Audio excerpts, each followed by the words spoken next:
Today, we're going to be trying out some super secret spy glasses.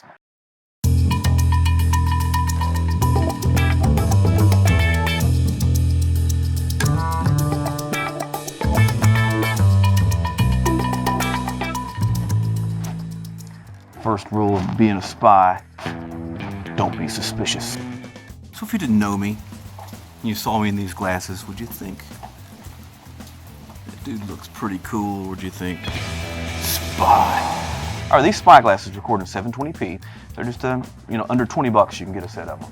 Now, they look fairly like some glasses that people would wear. I don't know what brand they are. It's in another language that I can't read. But I like them a lot. The things that I like about them, that they've made improvements over past generations of these spy glasses that you can pick up on eBay or other sites from overseas, is, number one, the light doesn't stay on. You push this button for a couple seconds, it'll come on, it'll flash a few times. You push it again, you hold it in, it says press long, but about 2 seconds. The light will flash a couple times and then go off. You'll be recording video then. The light will stay off, there's no flashing, there's nothing to give you away that you're actually recording video until you push it again, and then it flashes a couple times to let you know it's saved the video. I like that. Also like that the form factor is better. The old ones were more like the sports sunglasses, and they looked okay if you were out riding an ATV or you were skiing or doing something active. But if you're going to wear them in a normal situation, in a grocery store or something like that, they're not going to fit in. And it's going to be pretty obvious what's going on. They've got these big things on the side and buttons, and it's pretty obvious. They were made to look like an MP3 player sunglasses. These aren't obvious. I like that. You can also take pictures, which I don't really know how you would go about that. You'd have to be reaching up in here, and you push it one time really fast, it takes a picture.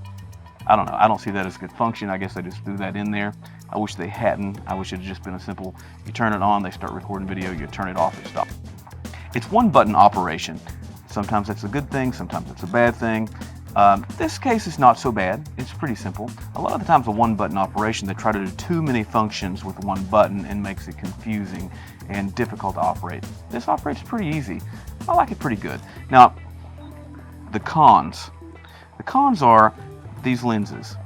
They look like they've made some attempt at polarization on these lenses to maybe make them better somehow, but honestly, I can see better with them off than I can with them on.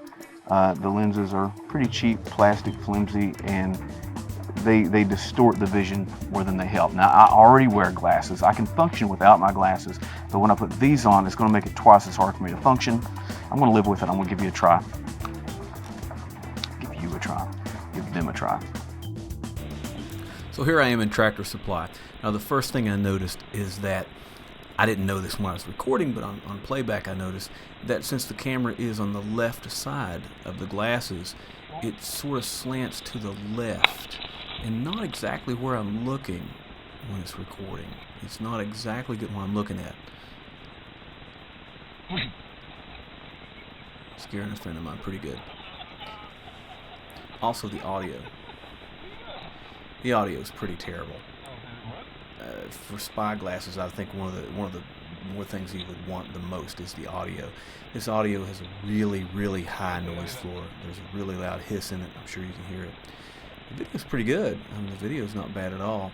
And people just act completely different when you're around because they don't know you're videotaping them. They don't pay as much attention. If you have your phone out, walking around videotaping, they avoid you, things like that. But it's easy to forget you have them on, and I can see how this could be really helpful, some kind of reality show situation. Now, I don't think the video comes to the level of being really usable for that kind of thing. There's no image stabilization. It's really jerky. I suppose if you applied some post-image stabilization, it would help it. But, it's not to the level of a GoPro or something you expect, but it's really pretty good as long as you have good lighting. Here's some pretty good lighting in Walmart with some Star Wars Yoda toys and some stormtroopers. But you'll hear that the audio is really, really bad. I pick up some Star Wars toys and play with them. This little girl's talking to herself, and you can't really hear her. It was interesting hearing her talk to herself about how much money she had, and she was singing songs the entire time, and it just didn't really help.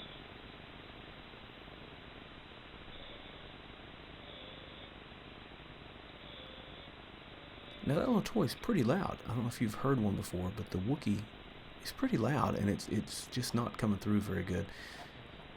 These toys here, they're push and talk toys, and they're decently loud. I pull it right up to the camera to get a good chance. Darth Vader just breathes. Not much of a push and talk.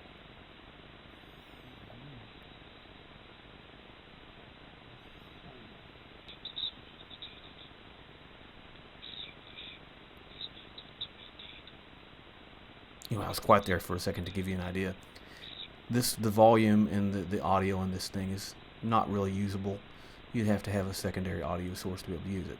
The camera is pretty good though. I can see some uses for this. When you don't know you're being recorded situations. I can see it. Anyway, all in all, I like them. The video kind of surprised me in the quality. It's 720. I think the new version shipping is 1080p. 720 is pretty good for some spy video. I noticed this quadcopter, I found that funny, that everything they show them doing over a football field, over some houses, over some kid riding a bike, everything now that they have on the box that would be fun to do with your quadcopter is now illegal. You can't do it. You can't fly it over people. You can't fly it over stadiums. You can't fly it over football teams. You can't fly it over populated areas. So, it's all illegal now. Here's some Minecraft toys in Walmart. All in all, I like the glasses. They're pretty neat. Just the audio is really terrible. If they could improve the audio, this would be a really usable tool for some reality-based things. I see some YouTube videos coming out of it. Thanks for guys watching, and please subscribe.